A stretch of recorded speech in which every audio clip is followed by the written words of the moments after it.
রুদ্ধশ্বাস এক ম্যাচে 17 এপ্রিল বর্তমান চ্যাম্পিয়ন ম্যানচেস্টার সিটিকে হারিয়ে সেমিফাইনালের টিকিট কেটেছে রিয়াল। টাইব্রেকারে সিটিকে 4-3 গোলে হারিয়েছে রিয়াল। এমন জয়ের পর বেশ উচ্ছ্বসিত রিয়াল মাদ্রিদের কোচ কার্লো আনচেলত্তি। গড়ের মাঠে সিটির বিপক্ষে ড্র করার পর অনেকেই ভেবে নিয়েছিল সিটির মাঠে কোনোভাবেই জিততে পারে না রিয়াল, তবে সেটাই করে দেখিয়েছে চ্যাম্পিয়ন্স লিগের সবচেয়ে সফল এই দলটি।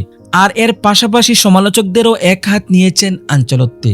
রিয়াল কোচ কার্লো আনচেলত্তি বলেন, মাদ্রিদ বহুবার এমন জয় পেয়েছে, এটার কারণ হতে পারে রিয়ালের লোগো। টাইব্রেকারে ম্যাচ গড়ানোর পরই বুঝে গিয়েছিলাম আমরা সেমিফাইনালে যাচ্ছি। কেউ যা ভাবতে পারে না তেমন কিছুই করে দেখায় এই ক্লাব। আন্দ্রে লুনিন অবিশ্বাস্য খেলেছে। তিনি আরো বলেন, আমরা রক্ষণটা খুব ভালোভাবে সামলেছি, লড়াইটা ছিল স্রেফ টিকে থাকা। মাদ্রিদ এরকমই এক ক্লাব, যখন মনে হয় কোনো উপায় নেই তখন আমরা কোনো একটি পথ খুঁজে নেই।